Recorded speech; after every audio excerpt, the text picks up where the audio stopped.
Shalom, Bapak Ibu yang kami kasihi dalam nama Tuhan Yesus Kristus. Kami dari Majelis Daerah YPP Batu di Sumatera Bagian Selatan dan Sekolah Tinggi Teologi Ebenezer dalam program Sabda Ilahi menyapa Anda pagi ini. Tuhan Yesus memberkati.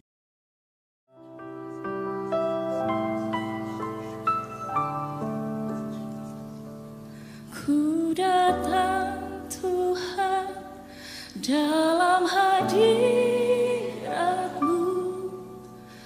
berhiaskan kekudusan. Seluruh surga sujud menyembah-Mu. Ku tersungkur dan berseru, ku datang Tuhan dalam hadirat-Mu, berhiaskan kekudusan. Seluruh surga sujud menyembah-Mu. Ku tersungkur dan berseru,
Shalom pendengar Sabda Ilahi. Puji nama Tuhan jika kita boleh kembali merasakan kasih anugerah Tuhan yang selalu baru di setiap pagi. Pada pagi hari ini kita akan kembali disambut dengan firman Tuhan yang akan menjadi penuntun bagi kehidupan kita sepanjang satu hari ini. Firman Tuhan yang akan kita renungkan terambil dari 1 Petrus pasal yang pertama, ayat yang ke-13 sampai ayat yang ke-25, dengan tema bahagia dalam kekudusan hidup. Berbicara tentang kekudusan hidup, banyak orang-orang tertentu yang hidup kudus demi mengejar keselamatan. Arti keselamatan bagi mereka adalah kelepasan dari belenggu kedagingan. Itulah sebabnya ia berupaya menahan diri dari berbagai hawa nafsu kedagingan. Misalnya, seks bebas, kerakusan, dan lain-lain. Bahkan biasanya secara ekstrim mengekang dirinya dari hal-hal yang wajar. Misalnya, pernikahan, perkumpulan, makanan yang sehat, dan lain-lain. Tujuan ia melakukan tindakan pengekangan diri itu adalah untuk mendapatkan kelepasan dari belenggu kedagingan, sehingga ia memperoleh keselamatan. Bagaimana dengan kita? Apakah tujuan orang percaya hidup kudus? Apakah untuk mengejar hal yang sama?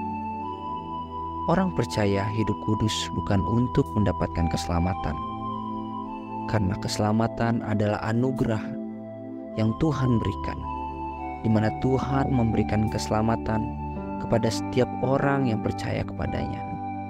Maka Petrus menasihatkan umat Tuhan dalam suratnya agar mereka hidup kudus dengan menyadari status mereka yang telah memperoleh keselamatan sebagai umat dari Tuhan yang kudus.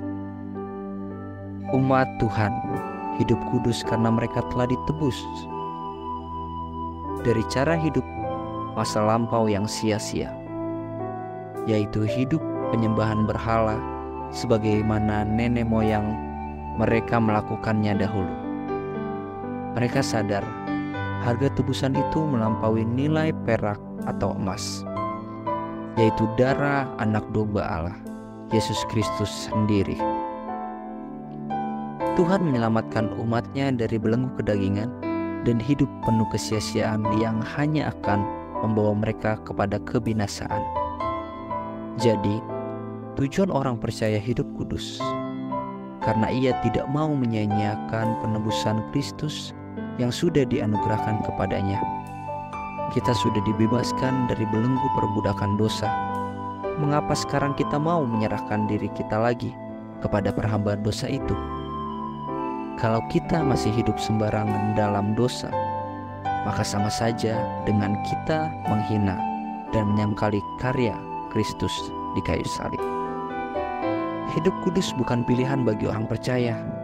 Hidup kudus adalah cara hidup orang-orang percaya yang telah mengalami anugerah penebusan Kristus. Maka sebagai orang percaya, hidup kudus adalah sebuah kebahagiaan. Maka berbahagialah kita yang hidup di dalam kekudusan. Demikian firman Tuhan. Mari kita bersatu di dalam doa. Bapa di dalam surga, terima kasih. Kami bersyukur untuk firman Tuhan yang boleh menyambut kami kembali, yang boleh menjadi pengarah, penentu, dan pembimbing kami, sehingga kami boleh melakukan hal yang baik yang berkenan di depan Tuhan. Kami boleh semakin tahu Tuhan, bahwa kami adalah orang-orang yang hidup kudus. Kami bahagia Tuhan, sebab Engkau yang memberikan anugerah, Engkau yang memberikan itu kepada kami. Dan biarlah kami boleh menjadi berkat bagi orang-orang di sekitar kami. Dan biarlah kiranya Tuhan yang boleh menuntun setiap langkah kaki kami, sehingga semua yang kami lakukan boleh berkenan dan memuliakan nama Tuhan. Hanya ini doa kami di dalam nama Tuhan Yesus Kristus. Haleluya. Amin.